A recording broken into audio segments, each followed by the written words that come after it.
One TV special report.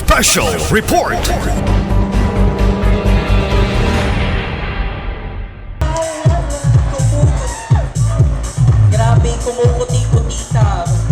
Tap your seatmate there. Kumukuti-kutitab ka na ngayon. Pasabot hayag kay Kakarol. No? Thank you so much, Jose Limpo National High School. Grabe. We still have 3 more to go. But before, we'll have the other 3 contenders.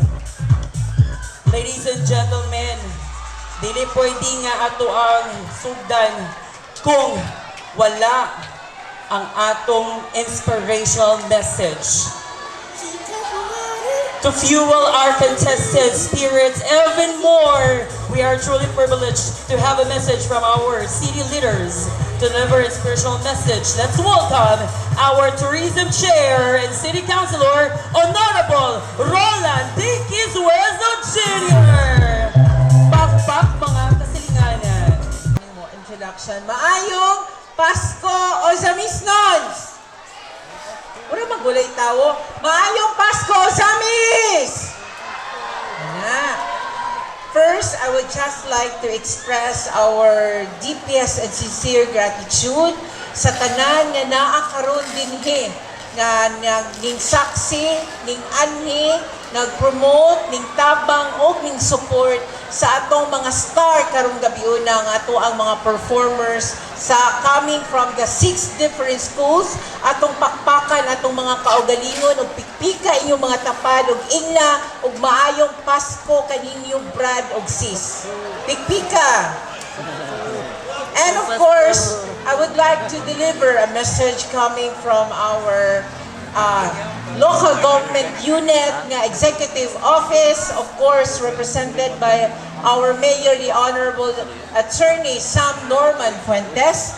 And this message is always been part sa ato ang ongoing activity diri sa Wellness Park, because with this kind of activity, in ani kabibo nga itong Wellness Park, it will just show sa Tibok Ozamis nga Pasko na gyud ug ang Team Ascenso is here always ready to give you a very lively, colorful, and entertaining spirit of Christmas. And with that, would like to express our gratitude to our judges. Kaning anhi gudiri sirs, thank you very much for your kanakmitong talents nga inyong gi-share with us, inyong expertise to choose the best among the best. And also atong tourism officer of office headed by our tourism officer Sir Jaime Tumada of the Resi.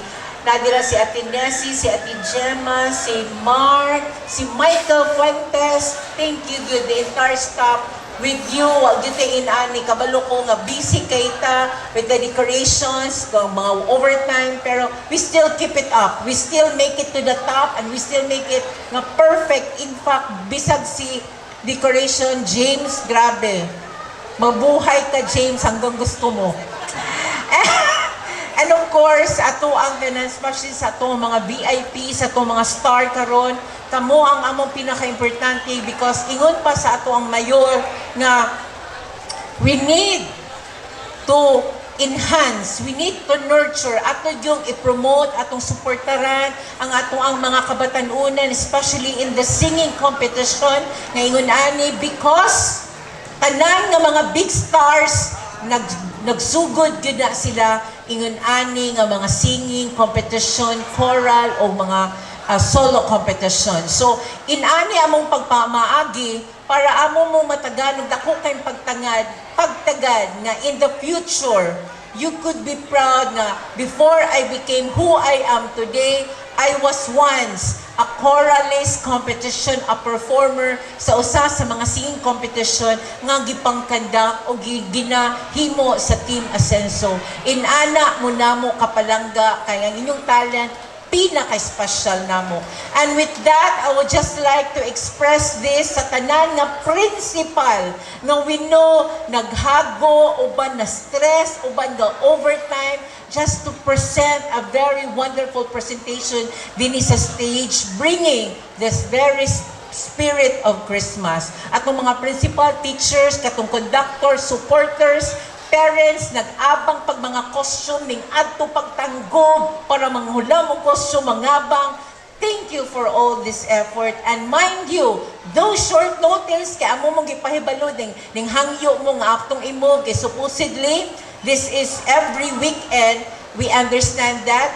This is to tell you, as long as napay Team Asenso, naagyo kay choral singing competition, kada Pasko din sa wellness, dili na maundang. So, i-prepare per me ato mga bata, atog yun silang i-practice. July pa lang, ga-practice na mo para sa December, para lami, perfect na gud ilang mga tingog. And, this is our way of saying, ang Pasko is just a state of mind. Nga maingon mo, nga kanang, nganong karong Paskuhaw, minaw magkaayo, oy. Please be reminded that happiness is a state of mind. Bahala paglibutan mo o kabibo. Bibo kayong palibot kay Pasko na, but you feel that you are sad, you feel that you're not happy, di yung ka magmalipayon sa Pasko.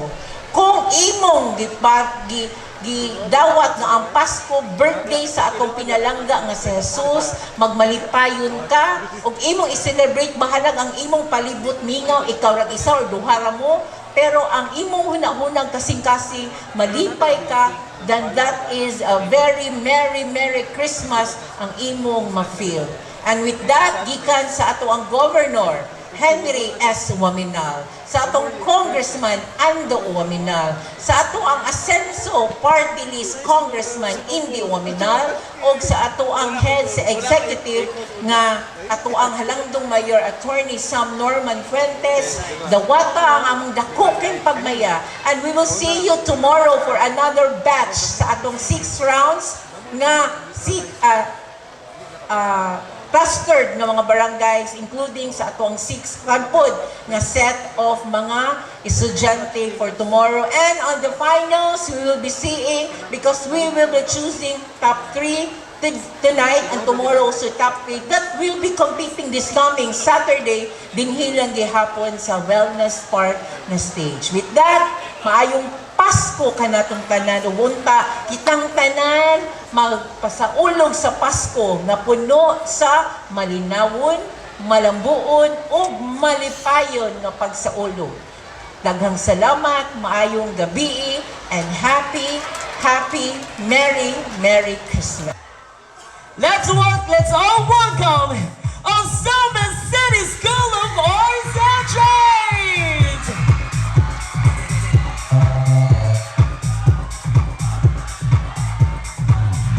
Singing Paskuhan Medley and Paskong Pasko na talaga, headed by Ma'am Jane Alindo, the school principal of Ozoma City School of Arts and Trade.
much.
High School.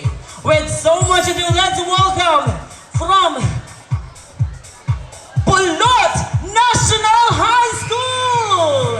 Pulot National High School is headed by Sir John Real Sinarilias. They will be singing Misa de Gallo and Kampana ng Simbahan.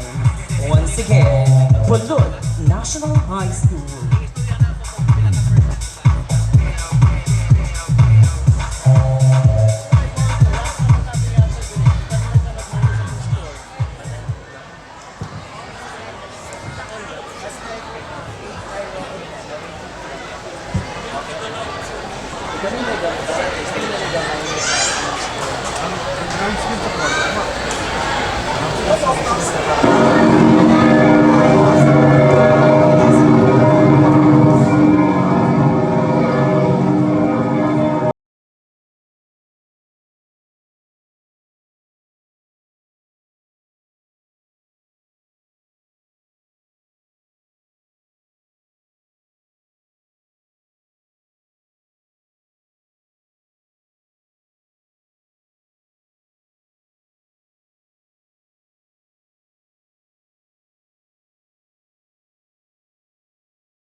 Some announcement, no? There are schools nga na deductionan because wala ning kuan sa mechanics.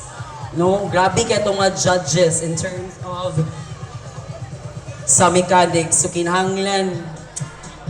So again, this is a competition and we will be choosing the top 3 to advance in the final round. In no particular order, you are part of the top 3 and you advance to the final round this December 20, 2025. Congratulations to Lapinay National High School!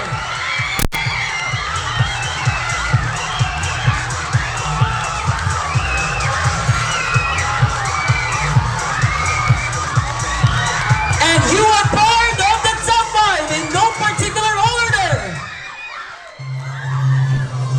What do you think? Congratulations to Jose Limon National High School!